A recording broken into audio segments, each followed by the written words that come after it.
Have you been caught up with imposter syndrome, whereby it's like, oh, I shouldn't be here, I don't deserve to be here? Well, today I'm going to talk about why imposter syndrome is actually a good thing. And if you get until the very end, I have an extra point for you then as well. Now, before we begin, are you someone who's perhaps lacking a little bit of clarity? There's a lot of stress building up and you're not able to focus as much. You just don't know where you're going or what you want. And maybe it's negatively impacting in several areas. Maybe you want to improve your health, your relationships, and or your business or career. And you're really stuck on those at the moment. Well, for me, breathwork has changed my life with those areas as well, because I've been able to really connect myself and release things. So if you're interested in breathwork, you can book a quick call with me, which is in the show notes below as well. So I want to talk about imposter syndrome today because it's a term that's thrown about a lot in the personal growth space in particular. It's like, oh my God, I don't deserve to be here. And it's like this negative thing. It's like, I feel like out of place and people think they're alone with it. You're certainly not alone if you're like thinking you're the only person who feels imposter. Many people do. I've realized it can be a really powerful thing because it teaches me that I'm growing, that I'm moving forward, even if there's discomfort, minor to higher levels of discomfort in the moment.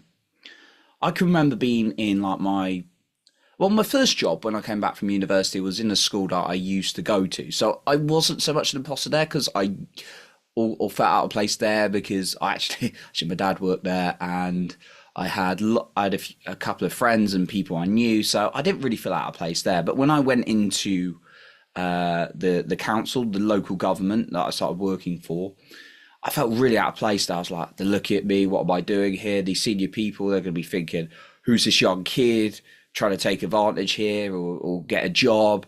And these kind of like negative thoughts, right? And then years later, I got a new job. Well, not years later, it was about a year later, I got a new job in a different area and I was like, had to go onto a floor plate and there's all these like professional looking people. I was like, what are they looking at me? Like well, they weren't looking at me, but I was thinking they were all looking at me.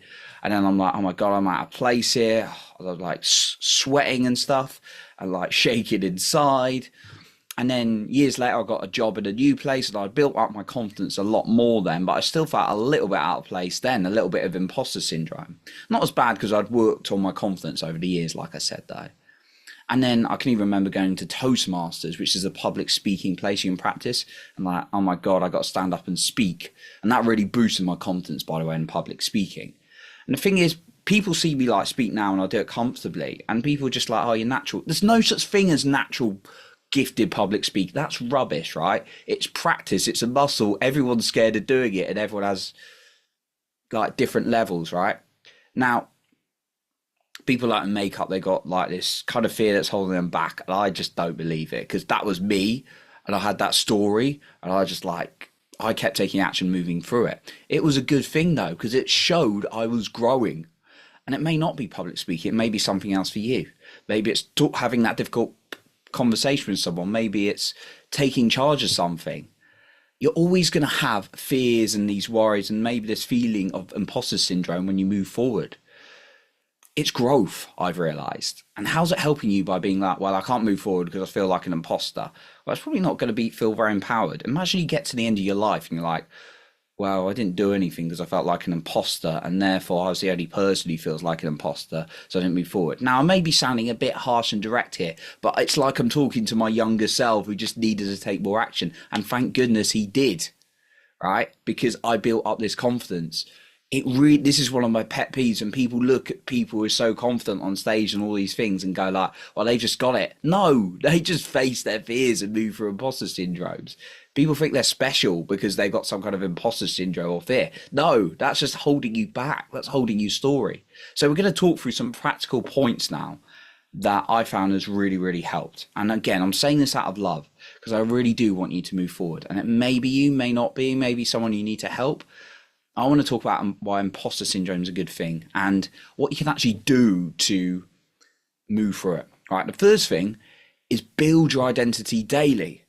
If like you don't feel like you've got the right identity, and most of us have got this unconscious identity, it's only until I discovered Tony Robbins it wasn't until I discovered Tony Robbins I did realize this stuff, because it was the identity is the strongest force in the human personality. And if you're like saying unconsciously all these negative things yourself, well, you're going to continue to do negative things, right? So the first thing is you've got to say a series of words and statement that are going to build your confidence up. The second thing is, and say it to yourself every single day. I say it to myself 15 times, and that's 3 times a day, right? I'm saying these powerful words. Now that alone, you're going to need other things, but that alone is very, very powerful, because you're like saying these words again and again, as opposed to negative words like I'm not this, I'm not that, I'm a loser, I'm not good at this, which unconsciously may be going around your head. Instead, start putting empowering thoughts in, because that's going to get to your subconscious, which is going to lead better behavior, because your subconscious directs most of your behavior. Right. The second thing is think about times when you've overcome something, evidence of when you overcome something. Maybe you felt like an imposter before. Maybe when you started a job and now you're like really confident with it. Maybe when you started school, you felt like you didn't deserve to be there and you overcame it. Maybe you entered a new relationship, so on, and then you felt like, oh, I'm not worthy of this person. And then, or like you're an imposter, and then suddenly you're like madly in love, or it really built up like over time. Or maybe that's just with friends or family. Write down all the things when you've once felt like an imposter and now you feel so confident and calm in that area. Because I found personally, for me, I take for granted what I feel confident in. It's just second nature. It's comfortable. Yet there was a time when I overcame it. It's like even learning to drive a car. I haven't actually driven the car for years, but if I got in a car right now, I could drive it comfortably. When I was 17 years old, when I got in a car, I was like, oh my God, I'm never going to be able to drive. I can't do this. I'm not a driver. All these kind of things, right? Who am I to be practicing driving, right? Or learning to drive. And then like a year later, I'm just like, boom, right, I can drive comfortably. And then the third thing is to celebrate on every tiny, doesn't have to be massive, just tiny action of courage you take, because that's sending a message to you to do more of it. So I always go on about this point. Yeah, as achievers, we can miss it. I've definitely been guilty there as well of not celebrating enough in my life. I'm always working on it, but when I do celebrate, I feel better for it and I take more action. Now I've got a final point for you then as well. Just a reminder though, that if you're feeling really stuck, got a bit of like blockers, you want to release some stress and build more clarity in your health, money or career or business and or relationships, then I'm offering breathwork at the moment, and you can book in a call with me in the show notes below. So the final thing actually leads on from what I've just said about breathwork, is breathing into it. Breathing into like the situation before you do it, right? So if you're feeling like you're going into something, you're all nervous and you're like, oh my God, like who am I to be doing that? Just come back to the body, because the mind can go a bit hectic sometimes. But if you come back to the body, take 10 deep breaths in through the nose and out through the mouth or nose, breathing through the nose, because that's going to activate the parasympathetic nervous system. Again, if you want to talk about breath work, I can go more into this.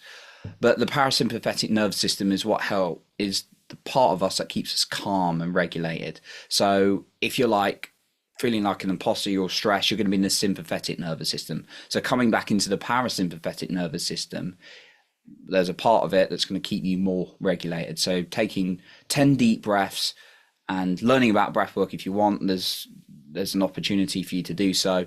Then you're going to feel calmer going into situations as well. So that's another little trick I got for you then. So that's what I got for you today on imposter syndrome, and the fact it can be a good thing because it shows you're growing, and there's some ways to handle it that I've shared with you today. I appreciate you for being here, and remember to lead with your heart and not with fear.